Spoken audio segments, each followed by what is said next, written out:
It's almost 2 in the morning. You're sitting in the blue glow of your laptop with a cup of coffee that went cold an hour ago, and you have 14 browser tabs open.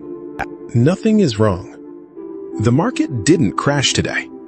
Your account didn't lose money. But you can't stop staring at your portfolio because a small voice in the back of your head keeps whispering the same question. Is this smart enough? Is this sophisticated enough? Surely a person who really knew what they were doing wouldn't just own 3 boring funds. So you go looking. You read an article about factor investing, and it sounds brilliant, so you decide you need a small cap value tilt. Then you fall into a thread about international diversification, and now you're worried you don't have enough emerging markets exposure. Somebody mentions REITs. Somebody else swears by commodities as an inflation hedge. A guy with a very confident username explains covered calls. And by the time the sun is coming up, you have taken a perfectly healthy 3-fund portfolio and turned it into a tangled 20-position machine that you only half understand. Here's the twist that took me years to accept. That 20-position machine you built at 2 in the morning will almost certainly perform worse than the 3 boring funds you started with. Not sometimes. Not only in a crash. Almost always. The simplest, most boring portfolios tend to quietly beat the complicated, sophisticated ones over time. And today, I want to show you exactly why that happens. Because once you see it, you can't unsee it. And it might save you a shocking amount of money. Let's start with why this is so hard to believe. Because the resistance is the whole problem. From the time we're kids, we're taught one equation. More effort equals better results. Study more, get better grades. Train harder, run faster, do more, achieve more.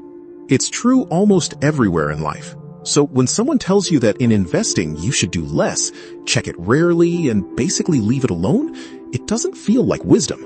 It feels like laziness. It feels like you're being financially irresponsible.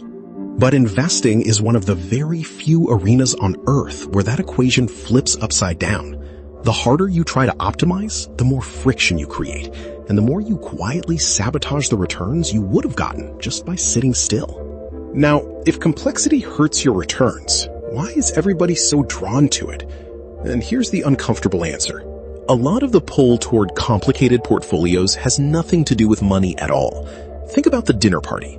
If you tell people, oh, I just own a total US fund, a total international fund, and some bonds, the conversation dies instantly. Nobody leans in. But if you say, well, I'm running a barbell strategy, long duration treasuries on one side, a bit of speculative growth on the other, with a small cap value tilt and a little volatility sleeve, suddenly people lean in. You sound like a serious player. Complexity is a costume. It signals intelligence, effort, sophistication. And we are wired to want to wear it.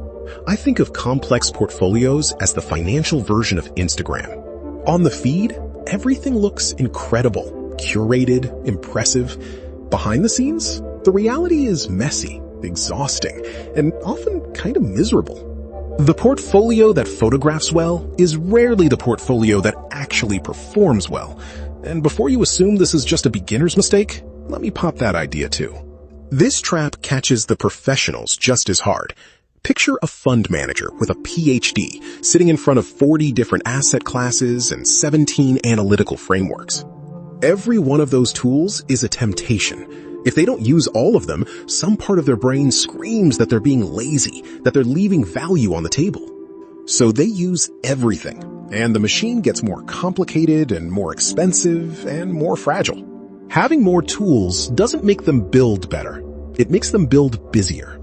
Okay, so that's the psychology. But maybe you're thinking, feelings are nice. Show me the numbers. Fair enough. The data here is brutal, and it's remarkably consistent. Start with the simplest comparison in the world. A plain S&P 500 index fund, the definition of boring, versus actively managed large cap funds run by teams of highly paid experts. Over 15-year stretches, that boring index fund has historically beaten roughly 90% of those active funds. 90%. And remember, those active managers are listening to earnings calls, running quantitative screens, building elaborate factor models, doing everything the complexity gospel says you should do. And 9 times out of 10, the fund that just sat there and owned the whole market won. Now let me tell you my favorite story in all of investing, because it makes this concrete. Back in 2007, one of the most famous investors alive made a very public bet. On one side, a simple, cheap S&P 500 index fund. On the other side, a hand-picked basket of 5 funds of funds chosen by a top hedge fund manager. This was the smart money strategy taken to its peak. Dozens of underlying hedge funds, brilliant analysts, sophisticated tactics, the whole cathedral of complexity. The bet ran for 10 years, and when the dust settled, the boring index fund had returned somewhere around 125%. The dazzling, expensive basket of hedge funds returned about 36%. It wasn't close. The tortoise didn't just win, it lapped the hare. But here's a subtler number that might matter to you even more, because it's about you, not about hedge funds. There's a research firm called Dalbar that studies something called the behavior gap. The behavior gap is the difference between what an investment returns and what the average investor in that investment actually earns. You'd think those should be the same, right? They're not. Investors consistently earn something like 1.5% to 2% less per year than the very funds they're holding. Why? Because they can't sit still. They buy when things feel exciting and expensive, and they sell when things feel scary and cheap. The fund did fine. The human holding it kept getting in its own way. And that points us straight at the real cost of complexity, which comes in 2 forms, 2 taxes you pay for being sophisticated. The first is the obvious one, the financial cost. A simple index fund might charge you 3 to 5 basis points. That's basically nothing. A few cents on every $100. A fancy actively managed fund or a complex structured product might charge you 80 basis points, 1%, 1.5%, sometimes more. That sounds tiny. It is not tiny.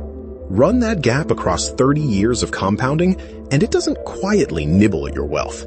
It devours it. We're talking about hundreds of thousands of dollars that silently leak out of your future. Not into the market, but into fees, for the privilege of a strategy that probably underperforms anyway. But the second tax is the deadly one, and almost nobody talks about it. Call it the behavioral tax. When your portfolio has 20 moving parts, every single part becomes a decision you feel you have to manage. Your small cap value tilt lags for 18 months, and now you're lying awake wondering if you should dump it. Emerging markets drop 10% while the US rips higher, and your fingers are itching to rebalance right now. Every extra piece you add is another tripwire for your own anxiety. Here's the analogy that finally made it click for me. A simple portfolio is like typing your destination into the GPS and then climbing into the back seat.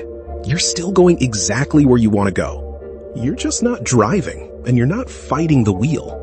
A complex portfolio is like letting your anxiety ride shotgun and grab for the steering wheel every few minutes. Complexity manufactures what I'd call cognitive events, constant little moments where you're forced to make a choice, and every one of those choices is a fresh chance to panic, to second guess, to abandon a perfectly good plan that only needed you to leave it alone. Now, at this point, some people push back, and I get it. They say, I don't want a good enough portfolio. I want better than good enough. Good enough sounds like settling. So let's kill that objection too, because it's built on an illusion. Good enough investing, done consistently for decades, doesn't produce good enough results. It produces genuinely extraordinary ones. Take a plain allocation, say 60% US market, 30% international, 10% bonds. Historically, something like that has returned around 7 to 8% a year after inflation. That is not a boring number. That is the exact rate of compounding that turns steady monthly contributions into life-changing wealth over a working lifetime. You don't need a better engine. You need to stop opening the hood every week. I like to picture it as a stool. A simple portfolio is a 3-legged stool. It's rock solid, it does its job, and it needs 0 maintenance. A complex portfolio is you trying to build a 12-legged stool because it theoretically distributes the weight better. But now, you've got 12 joints that can fail instead of 3. One leg cracks and the whole thing gets wobbly fast. And here's the thing, almost nobody on Earth actually needs a 12-legged stool. Yes, complexity earns its keep in a few rare corners, things like tax loss harvesting or direct indexing for people with genuinely enormous, complicated wealth. But if you're a normal person building a retirement, those edge cases are simply not your life. So what does the simple version actually look like? There isn't one single correct answer, but the range of good answers is shockingly narrow. Some blend of a total US market index fund, a total international index fund, and a bond allocation set to how much risk you can stomach. That's it. That's the whole recipe. And this is the part people can't accept. They obsess over the mix. Should it be 70 US and 30 international, or 65 and 35? Over a 30-year horizon, honestly, that difference is just noise. Compounding is a highway, and your portfolio is the car.